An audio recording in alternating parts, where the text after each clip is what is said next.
Hello বন্ধুরা, আপনারা দেখছেন তাসনিম অনলাইন সেবা ইউটিউব চ্যানেল। তো বন্ধুরা, রাজ্যকে কেন বকেয়া টাকা দিচ্ছে না কেন্দ্র জানিয়ে দিলেন অর্থমন্ত্রী সীতারামন। আর মমতা মোদী বৈঠকের পর রাজ্যের কোষাগারে বা কত টাকা ঢুকলো, সমস্ত কিছুর বিস্তারিত স্টেপ বাই স্টেপ আজকে আমি এই ভিডিওতে আলোচনা করব। সেই জন্য বন্ধুরা, আজকের ভিডিওটি স্কিপ না করে না কেটে প্রথম থেকে শেষ পর্যন্ত অবশ্যই দেখবেন এবং আমাদের চ্যানেল যদি প্রথমবার ভিজিট করে থাকেন তাহলে চ্যানেলটি অবশ্যই সাবস্ক্রাইব করে রাখুন এবং পাশে থাকা বেল আইকনটি অন করে রাখুন, কারণ আমরা প্রতিনিয়ত এরকম রিলেটেড নিত্য নতুন ভিডিও নিয়ে আসি। তো চলুন দেরি না করে আজকের ভিডিওটি শুরু করা যাক। তো বন্ধুরা, মুখ্যমন্ত্রী সহ রাজ্যের একাধিক সংসদ দীর্ঘদিন ধরে দাবি করে আসছেন যে জিএসটি এর বকেয়া টাকা পশ্চিমবঙ্গকে দিচ্ছে না কেন্দ্র সরকার। সেই দাবিকে নস্যাৎ করে দিয়ে কেন্দ্রীয় অর্থমন্ত্রী সীতারামন জানিয়ে দিলেন, পশ্চিমবঙ্গ সহ দেশের কোনো অঙ্গরাজ্যেরই প্রাপ্য জিএসটির টাকা বাকি নেই। এই প্রসঙ্গে পার্লামেন্টের রাজ্যসভায় বিষয়টি খোলসা করে কেন্দ্রীয় আয়কর মন্ত্রী নির্মলা সীতারামন। বহুদিন ধরেই মুখ্যমন্ত্রী মমতা বন্দ্যোপাধ্যায় সহ তৃণমূল কংগ্রেসের সাংসদেরা পার্লামেন্টে জানিয়েছিল, রাজ্যের প্রাপ্য আয়কর, বিভিন্ন খাতে কেন্দ্রীয় প্রকল্প ও জিএসটি সমেত কেন্দ্রের কাছে প্রায় 1 লক্ষ কোটি টাকার বেশি পায় রাজ্য সরকার। এদিন পার্লামেন্টের উচ্চকক্ষের সভায় কেন্দ্রীয় অর্থমন্ত্রী নির্মলা সীতারামন বলেন, জিএসটির টাকা বকেয়া রয়েছে একথা সত্য নয়। বাংলা কেন, কোনো রাজ্যেরই জিএসটি ভাগের টাকা আটকে রাখেনি কেন্দ্র সরকার।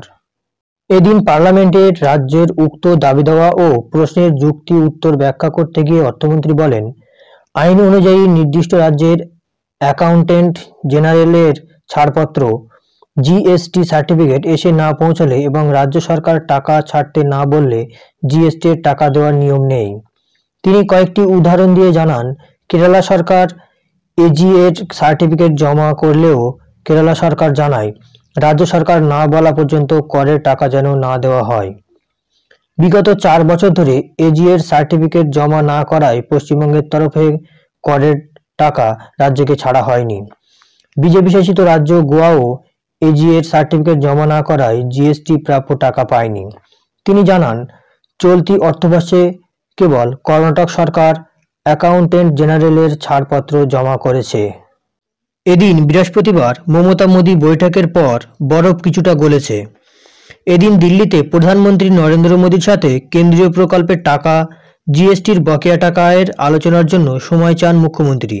এরপরেই কয়েকজন সংসদকে সাথে নিয়ে প্রধানমন্ত্রীর সঙ্গে এই সংক্রান্ত দীর্ঘক্ষণ বিস্তৃত আলোচনা করে কেন্দ্র ও রাজ্য সরকার।